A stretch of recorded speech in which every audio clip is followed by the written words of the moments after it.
लोचनाय भस्माङ्गरागाय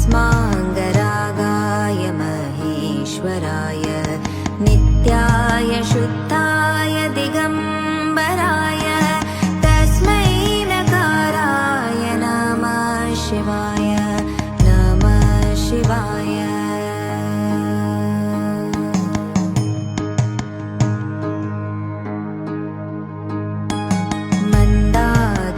सलिलचन्दनचर्चिताय नन्दीश्वर प्रमथनाथ महेश्वराय मन्दारपुष्पबहु पुष्पसुपूजिताय तस्मै मकाराय नमः शिवाय नमः शिवाय।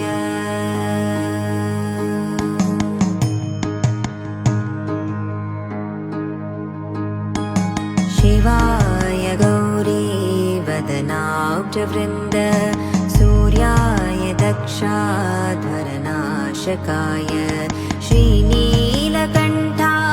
वृषध्वजाय तस्मै शिकाराय नमः शिवाय नमः शिवाय।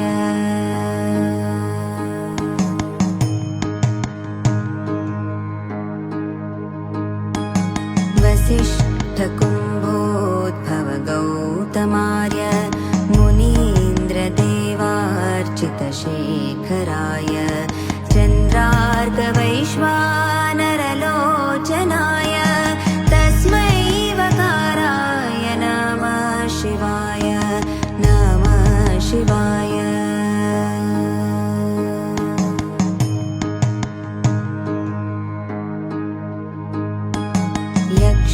यक्षस्वरूपाय जटाधराय पिनाकहस्ताय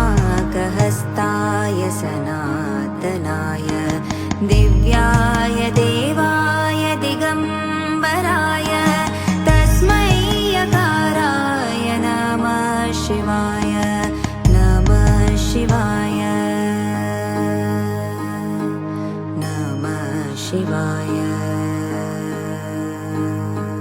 पञ्चाक्षरमिदं पुण्यं य पठेत् शिवसन्निधौ शिवलोकमवाप्नोति शिवेन सह मोदते।